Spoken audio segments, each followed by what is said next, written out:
The gavel slammed down like a rifle shot in the quiet barn. Crack! That single crack of wood split the air. And in that instant, my own mother sold my entire life to the highest bidder.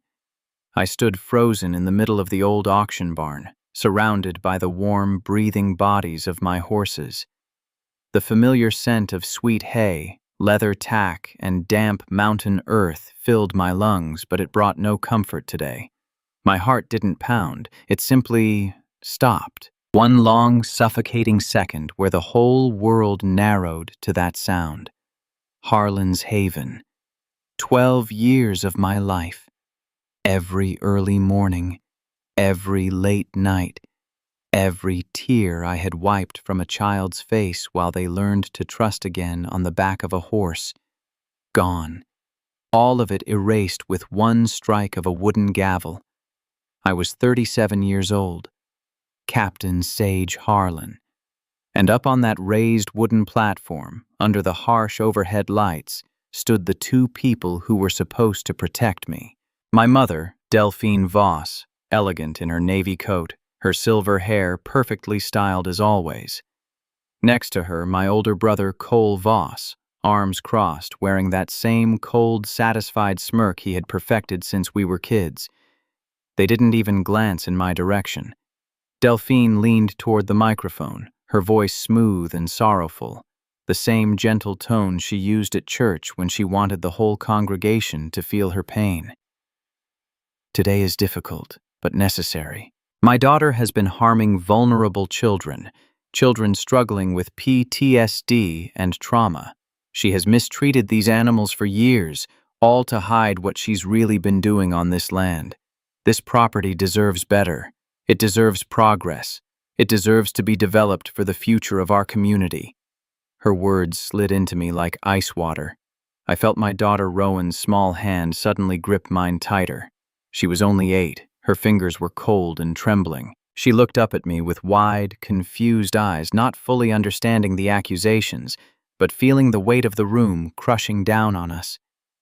I squeezed her hand back, trying desperately to be steady for her, even though my own knees felt like they might buckle at any moment. Nearly 200 people from the town filled the old barn. The air was thick with silence. Cameras flashed nonstop. Phones were held high, recording every second. The local news crew pushed closer, lenses pointed straight at my face. No one spoke. The only movement came from the horses behind me, soft snorts, uneasy shifts of weight, as if even they could sense the betrayal hanging in the air. They were accusing me of abusing the very children I had spent years helping heal through equine therapy. They were claiming I neglected and hurt the horses that had become lifelines for broken veterans, traumatized kids, and lost souls, including my own. And the worst part? Some heads in the crowd were already nodding slowly. I saw the doubt bloom in their eyes, the quiet disappointment, the judgment settling over the room like a heavy frost on a Blue Ridge morning. My throat tightened until it burned. I wanted to step forward. I wanted to shout the truth until my voice gave out. But the words stuck somewhere deep inside, trapped behind years of swallowing pain and keeping quiet. Not yet. Not here. Not like this. Because this wasn't really about the land or the money. This was my mother, choosing a developer's check over her own daughter. Standing there, surrounded by the only family that had never betrayed me, my horses, I felt something cold and sharp settle in my chest. Blood means nothing. When the hand that once rocked you to sleep is the same hand holding the knife. I didn't move. I didn't cry. Not in front of them. But deep inside, something ancient and fragile finally cracked wide open. When that gavel fell, it didn't just end Harlan's Haven. It lit the fuse on a war I never asked for, but one I could no longer walk away from. As the crowd began to stir and murmur, as Delphine stepped down from the platform with her chin held high, I felt the first freezing breath of the storm that was coming. The avalanche of whispers had only just begun. The days after that gavel fell were not loud. They were worse. They were quiet, like snow falling on a mountain slope right before the avalanche starts. I woke up the next morning to the sound of my phone vibrating non-stop on the wooden table inside the barn. Messages, missed calls, news alerts. Each one felt like another small stone being piled on my chest. Harlan's Haven shut down amid serious allegations. Local equine therapy center accused of mistreating children and animals. Community demands answers from owner Sage Harlan. By noon, the local news had run the story 3 times. By evening, it was everywhere. Parents who had trusted me with their broken children began calling in panic. One by one, they pulled their kids out. Some didn't even say goodbye. They just disappeared from my schedule. The sponsors were next. Emails arrived cold and polite. We regret to inform you. We must suspend funding pending investigation.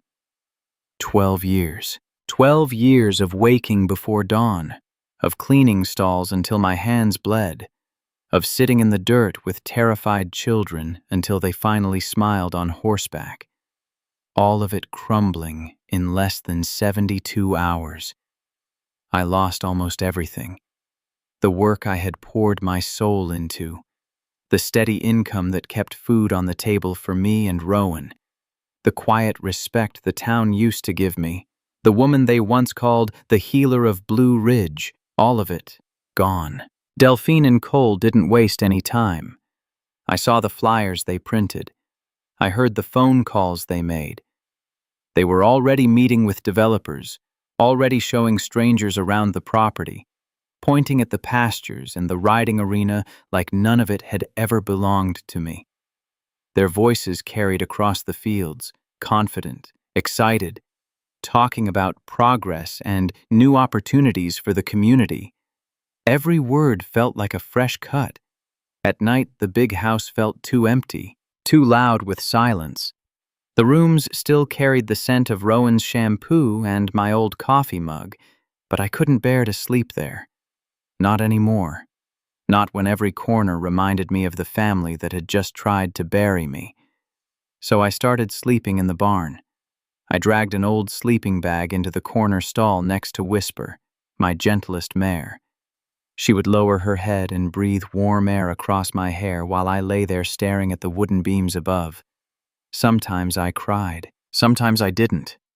Mostly I just felt hollow, like someone had reached inside my chest and scooped out everything that still believed in blood ties.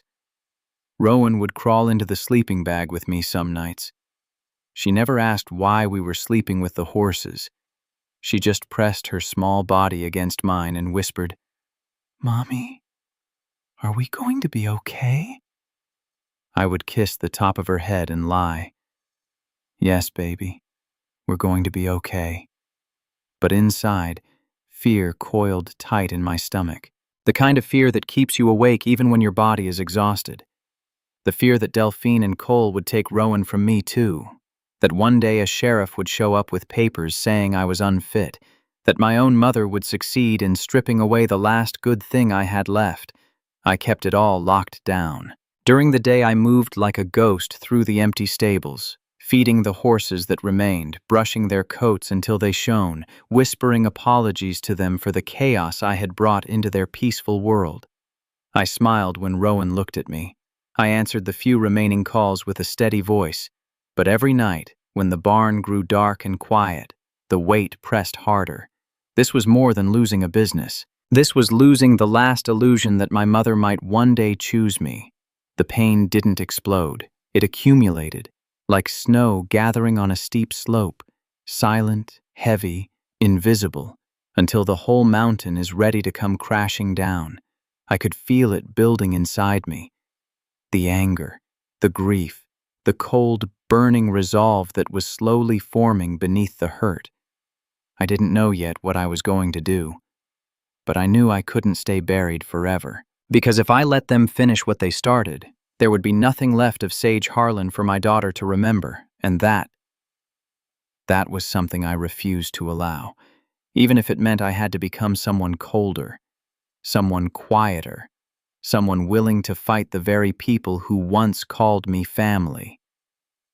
The avalanche was still silent, but it was moving, and somewhere deep inside, in the place where my old self was breaking apart, a new version of me was beginning to wake up. The avalanche doesn't roar when it begins. It simply starts moving. I felt that shift on the fourth night I slept in the barn. The air was cold, the kind of mountain cold that seeps into your bones and stays there. Whisper stood beside me, her steady breathing the only sound in the darkness. For the first time since the gavel fell, something inside me stopped falling. It started to gather. I couldn't keep breaking. Not if I wanted to keep Rowan. Not if I wanted any piece of myself left when this was over. So I reached out, first to Jasper Holt. He had been with Harlan's Haven since the very first year, a quiet, weathered man in his late 50s who spoke more to horses than to people. When I called him at dawn, his voice was rough with sleep, but steady. "I'm coming," he said. No questions, no hesitation. Then I called Dr. Lena Moreau. She had worked alongside me for 8 years, bringing her young patients to ride with the horses. When I told her what was really happening, she went silent for a long moment. Then she whispered, "I'll be there by noon." That afternoon, the three of us sat on hay bales in the back stall while Rowan was at school. The weak winter sunlight slanted through the cracks in the barn walls, cutting gold lines across the dust. Jasper didn't waste words. He pulled out a worn notebook and began listing every suspicious conversation he had overheard between Delphine and Cole over the past year. Phone calls, late-night meetings, names of men in suits who never came for therapy. Dr. Lena opened her laptop. Her fingers moved quickly across the keys as she showed me emails and financial trails she had quietly saved. Transfers, promises, a developer's proposal that mentioned clearing the current structures as if Harlan's Haven was nothing more than an inconvenience to be removed. I sat there listening, my hands clenched so tightly my knuckles turned white. Every new piece of information felt like another wound, but also like a weapon being placed in my hands. Then Lena spoke softly. "There's something else, Sage." She told me about Scout Riley, the 9-year-old boy with severe PTSD, the one who used to wake up screaming every night until he started working with my horse named Scout's Shadow. The boy who, for the first time in his short life, had begun to sleep through the night after months of riding. "He saw them," Lena said. "Scout was here the afternoon Delphine and Cole met with the developer. He was hiding in the tack room because the suits made him nervous. He heard everything. He even recorded a short voice memo on his tablet because he thought it might help you." My breath caught. A child, a broken child I had tried to heal, might now be the one to help save what was left of me. That night, after Rowan fell asleep curled against Whisper's side, I stood alone in the dark barn aisle. I looked at the empty stalls, at the riding arena now silent under the stars, at the mountains rising black against the sky. Something inside me changed. The woman who had cried herself to sleep for nights was still there, but she was no longer alone in the wreckage. A quieter, sharper version of Sage Harlan was waking up. I no longer wanted to scream at the world. I wanted to watch. I wanted to listen. I wanted to gather every shadow, every whisper, every hidden truth, and wait for the right moment. For the first time since the gavel fell, I didn't feel only fear. I felt purpose, cold, patient, dangerous, like a mountain lion moving through the trees at dusk, silent, eyes reflecting moonlight, muscles coiled. I was done waiting to be saved. This time, I would become the one who gathered the silent hooves.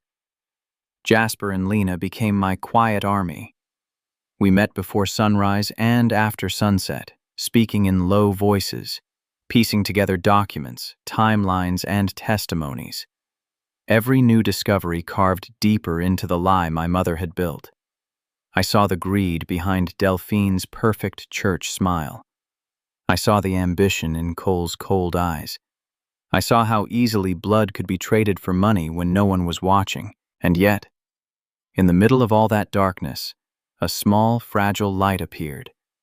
Because a 9-year-old boy named Scout Riley had chosen to stand up for the woman who once sat with him in the dirt until he stopped shaking. That meant something.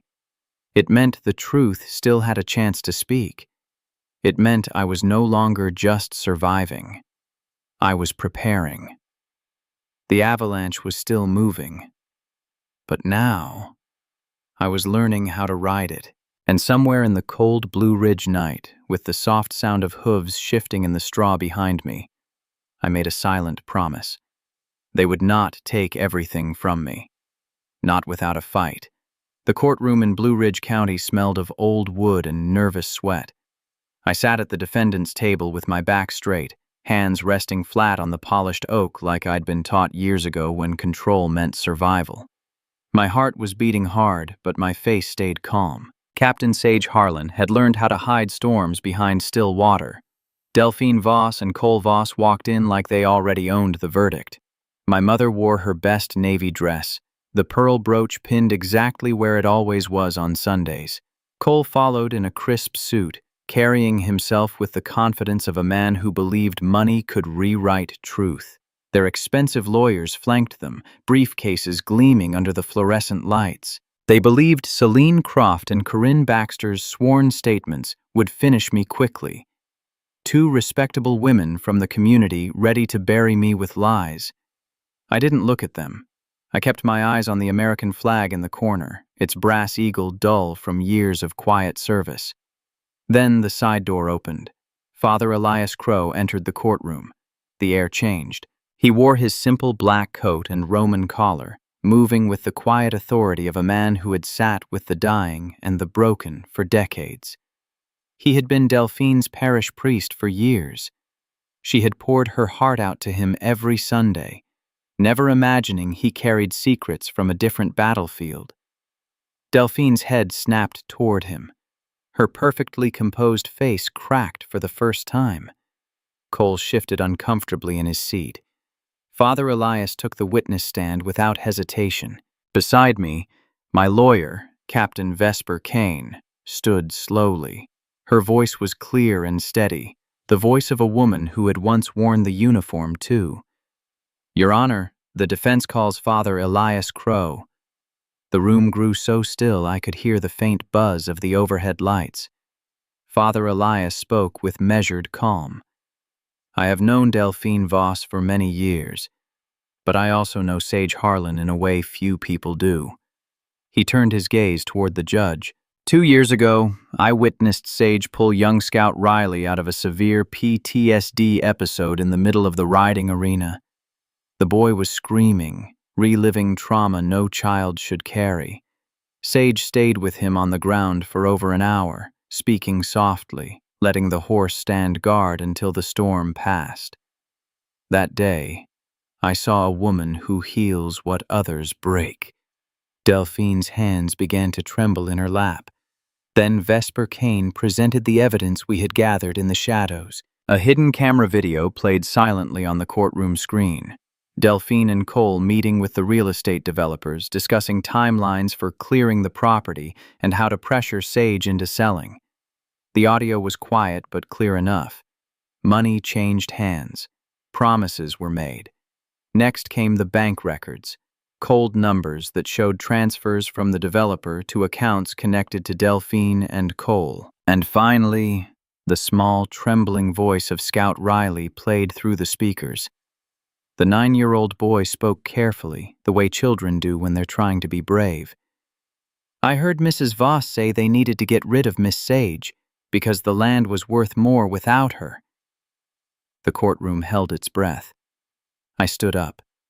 My legs felt heavy, but I walked to the front of the room with slow, deliberate steps. When I reached the witness stand, I placed both hands flat on the rail, the same way I steadied myself on a horse's neck when the world felt unsteady.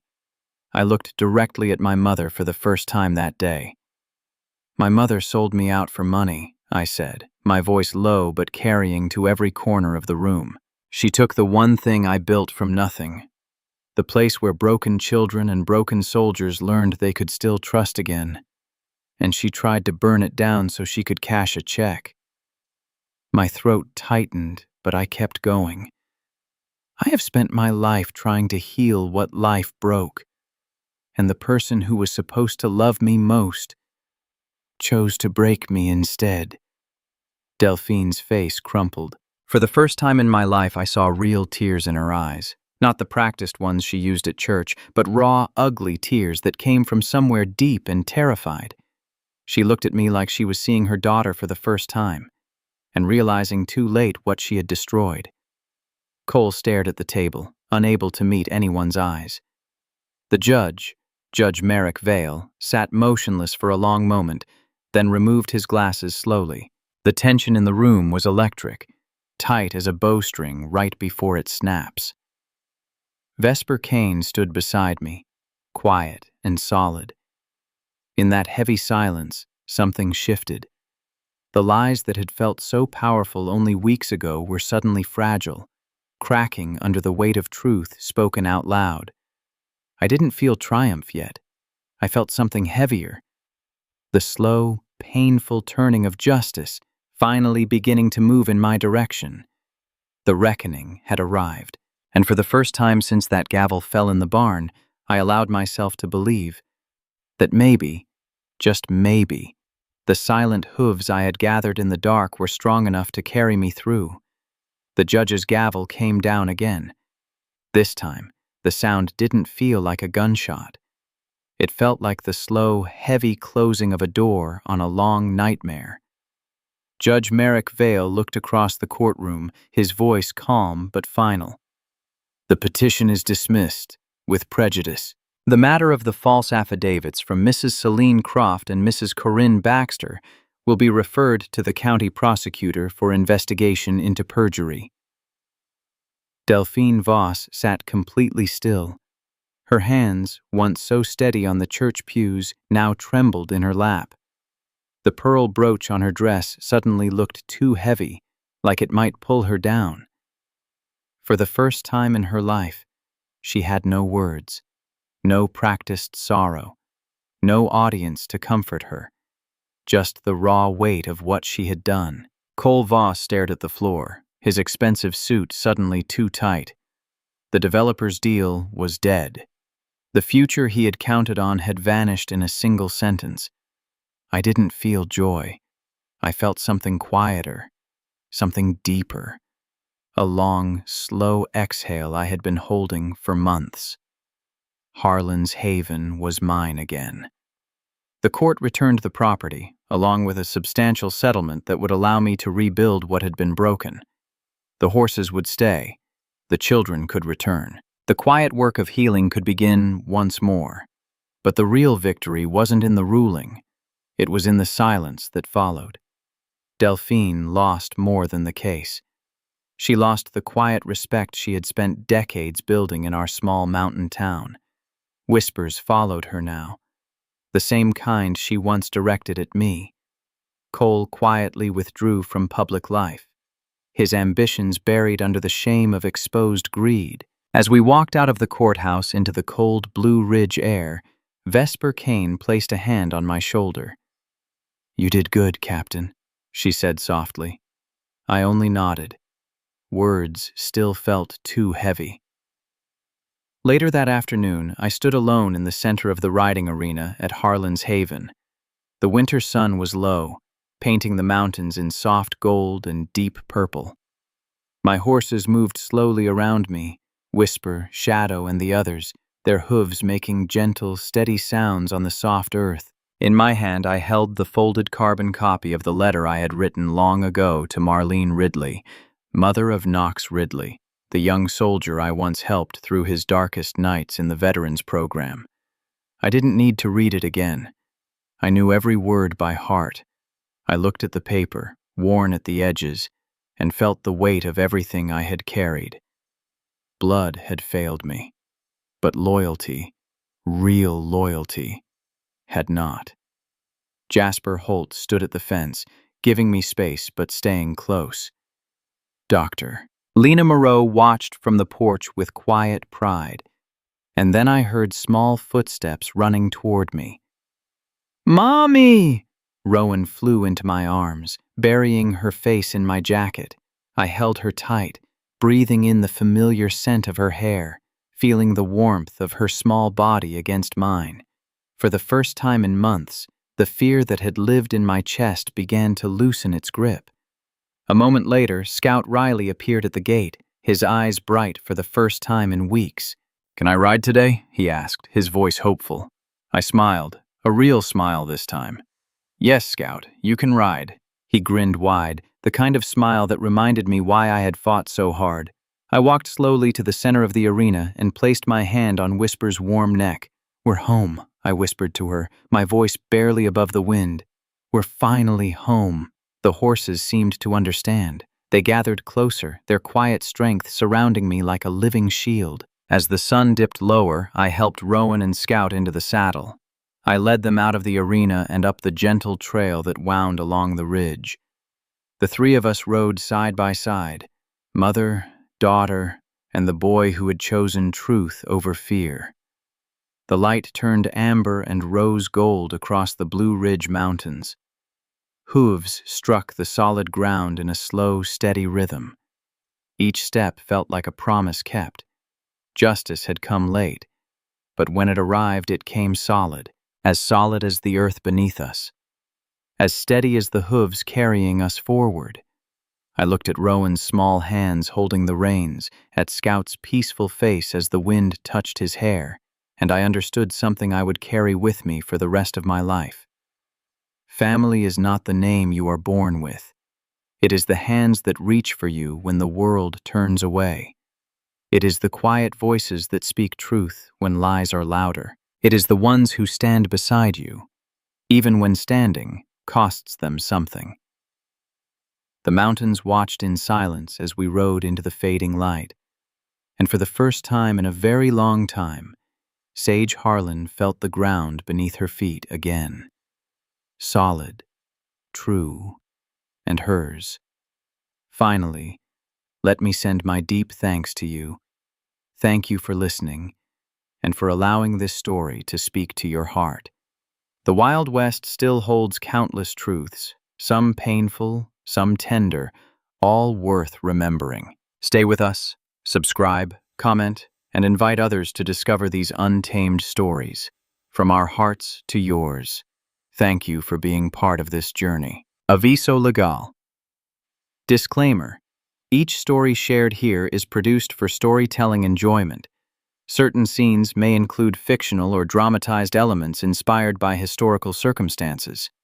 Although AI tools assist us in visuals, narration, and script development, the emotional tone, editing, and quality control are conducted by people to ensure meaningful experiences.